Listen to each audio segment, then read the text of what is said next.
Hi aliens, after almost fortnight, I'm going to make this video, hoping that you would watch it till end.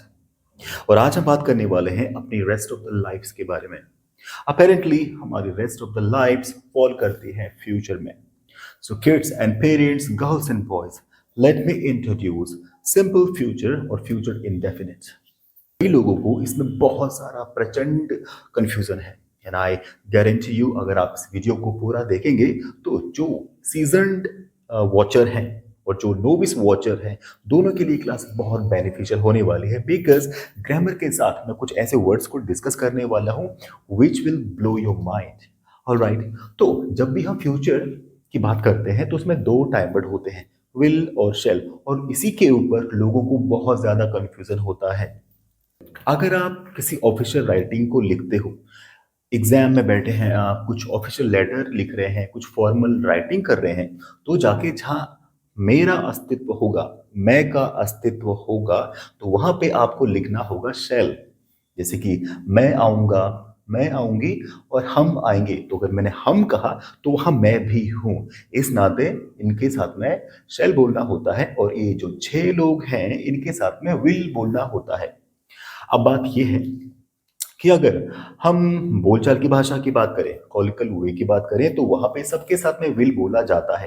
And why it is done? Reason is will allows you to have flexibility, it allows you to contract the word. तो आपने सुना होगा लोगों से, वो कहते हैं आई, वो आई विल नहीं कहते। बोलचाल की भाषा में मैं बात कर रहा हूं, वो कहते हैं आई, you'll, he'll, she'll, it'll, Tom will, Tina will, Aman will, Ravi will, लेकिन you'll and they'll, all right? यही रीजन है will is more popular over shall। और इसके साथ में एक्शन की फर्स्ट फॉर्म यूज की जाती है। फर्स्ट फॉर्म अमूमन सभी को पता होती है, इस नाते ये क्लास बहुत बहुत आसान है। लेकिन जो एक इंटरमीडिएट लर्नर है उनके लिए मैं कुछ वर्ड्स लेके आया हूं। I hope you will appreciate them. Well, तो ये सारे कुछ वर्ड्स हैं जो कि एडवांस स्पीकर के लिए डेडिकेटेड हैं। सफल होने को बोलते हैं सक्सीड। ओके, स्ट्राइव का मतलब होता है if you are putting some efforts to achieve something, उस एफर्ट्स को बरकरार रखने को कहते हैं स्ट्राइव। परसिस्ट भी सेम, लगन बनाए रखना। टॉयल का भी मतलब होता है to put some efforts to make something happen. Alright, do the toil and moil का मतलब होता है संघर्ष करते रहना, संघर्ष करना। Move the mountain, it doesn't mean that you are pushing a mountain and to make it shift, you know. इसका मतलब है कि कुछ जो प्रॉब्लम्स हैं उनको मूव करना, you know. Push the boundary, very similar. अब जानते हैं कि इसको अफर्मेटिव सेंटेंस में कैसे बनाया जाता है। यह है स्ट्रक्चर अफर्मेटिव सेंटेंस बनाने का। सपोज मैं कहूंगा कि मैं सफल होऊंगा, तो सफल होने को कहते हैं सक्सीड। तो मैं का मतलब आई। अगर आप बोलचाल की भाषा में कह रहे हैं तो आप आई विल कह सकते हैं, आई।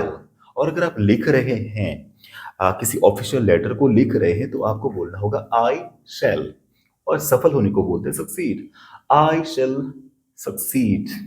ओके, आप स्ट्राइव करोगे, आप मेहनत करेंगे, यू विल persist, और you will strive, और you will do the toil and moil, you will toil वगैरह वगैरह। बारिश होगी, it will rain, क्योंकि बारिश का सब्जेक्ट होता है it, और it का जो टाइम वर्ड है दैट इज will, और फर्स्ट फॉर्म तो है ही, तो it will rain। अच्छा, कब होगी? तो ऑब्जेक्ट है tomorrow, आज रात, tonight, आने वाला कल, परसों, sorry, day after tomorrow, after 2 days, after 3 days वगैरह वगैरह, यू नो। और अगर आप मना करना चाहते हैं तो दूसरा रीजन ये है कि विल ज्यादा प्रचलित क्यों है, क्योंकि जब आप विल नॉट को लिखते हैं तो ज्यादातर लोग इसको लिखते हैं वॉन्ट। ज्यादातर लोग इसको वॉन या वॉन्ट बोलते हैं। जैसे कि वॉन कम टुमारो, मैं कल नहीं आऊंगा। Won't do it ever again. Ever again का मतलब होता है कभी दोबारा। जैसे कि किसी ने कहा कि मैं ये गलती कभी दोबारा रिपीट नहीं करूंगा, तो सबसे पहले आपको इसको हिंदी में तोड़ना है कि मैं कभी रिपीट नहीं करूंगा, आई विल नॉट रिपीट। और इसको इसको है आपका ऑब्जेक्ट इट, और कभी दोबारा होता है ever again. So I won't repeat it ever again. Okay, मैं वहाँ नहीं जाऊँगा, बड़ा ही सिंपल सेंटेंस है। I won't go there, you won't go there. अगर आप बोलचाल की भाषा कह रहे हैं तो आप वोंट कह सकते हैं। बारिश नहीं होगी, इट वोंट रेन। ये नहीं होगा, इट वोंट हैपन। और अगर आप सवाल बनाना चाहते हैं क्या से, जैसे कि क्या आप आओगे, क्या आप मुझसे शादी करोगे, करोगी, जैसे कि मूवी में होता है, तो वो एक्टर कहता है आप मुझसे शादी करोगी, तो वो बोलेगा will you marry me, marry him, marry them, क्या आप मुझे हेल्प करोगे, विल यू हेल्प मी। क्या आप खाना बनाओगे आज रात, will you cook food tonight. इसमें दो ऑब्जेक्ट है, यस। एक तो फूड है कि विल यू कुक फूड, और कब, आज रात, और आज रात को कहते हैं टुनाइट। क्या आज बारिश होगी, will it rain tonight. Simple. और अगर आप सवाल बनाना चाहते हैं WH फैमिली से, तो कैसे बनेंगे, look at here. In the meantime, we will talk about only these five guys, alright? जैसे कि आज आप क्या बनाओगे? Listen, जब क्या हिंदी वाक्यों के बीच में आता है, जैसे कि आज रात आप क्या बनाओगे, तो जब क्या बीच में आता है तो जाके आपको वर्ड पहले इंग्लिश में बोलना पड़ेगा। So what will you cook tonight? और अगर मैंने पूछा क्या आप खाना बनाओगे, तो मुझे ये वाला स्ट्रक्चर को यूज करना है, तो मैं कहूंगा will you cook food tonight? Alright, आप क्या खरीदोगे, What will you buy? क्या आप खरीदोगे, अगर क्या सबसे पहले आता है will you buy something or anything? Understood? आप कहाँ जाओगे, so where will you go? क्यों जाओगे, why will you go? कब जाओगे, when will you go? कैसे जाओगे, how will you go? Pretty easy, अब बात करते हैं, कभी कभार हम बोलते हैं शायद। ये शायद फ्यूचर का ही एक पार्ट है। तो जब कभी आप शायद बोलें, रिमेंबर, आपकी हिंदी ऐसे ही खत्म होगी, जैसे कि शायद बारिश होगी, शायद मैं आऊंगा, शायद मैं जाऊंगा। लेकिन अगर किसी भी वाक्य में पॉसिबिलिटी आ गई है, संभावना आ गई है, तो जाके आपको विल और शैल यूज नहीं करना है, बल्कि आपको यूज करना है मे और माइट। मे वहां यूज किया जाता है जहां 50-50% के चांसेस होते हैं, जैसे कि शायद मैं जाऊंगा। और माइट वहां यूज होता है जो कि क्लोज टू नो है, जैसे कि शायद ही मैं जाऊंगा, शायद ही मैं आऊंगा, शायद ही बारिश होगी, तो सुनकर लगता है कि ना के समान है, हैव अ लुक।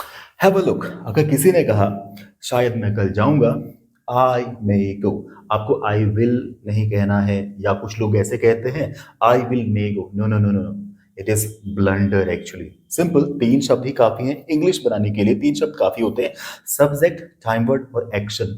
ऑब्जेक्ट ना भी हो तो भी चलेगा, जैसे कि शायद मैं आपको कॉल करूंगा, आई मे कॉल, किसको, यू, और यू है आपका ऑब्जेक्ट, आप शायद मुझे हेल्प करोगे, you may assist me, object है मी।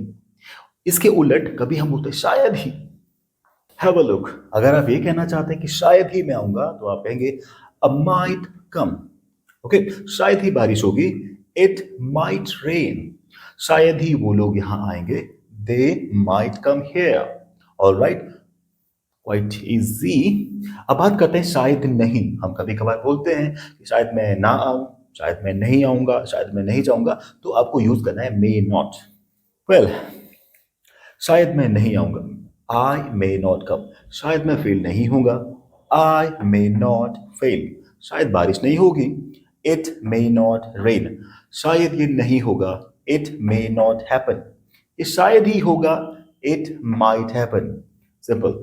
और इसका नेगेटिव या क्वेश्चन नहीं बनता है, क्वेश्चन इसका भी नहीं बनता है, और अगर होगा तो हम आगे के एपिसोड में सीखेंगे, अगर इनसे मे माइट से अगर क्वेश्चन किया जाता है तो उसका क्या मतलब होता है। बट मैं ये कहना चाह रहा हूं कि पॉसिबिलिटी के कॉन्टेक्स्ट में मे और माइट से क्वेश्चन नहीं बनता है। आई होप आपको समझ में आया होगा, और कुछ भी अगर छोटा है तो please text me, comment me, and I will try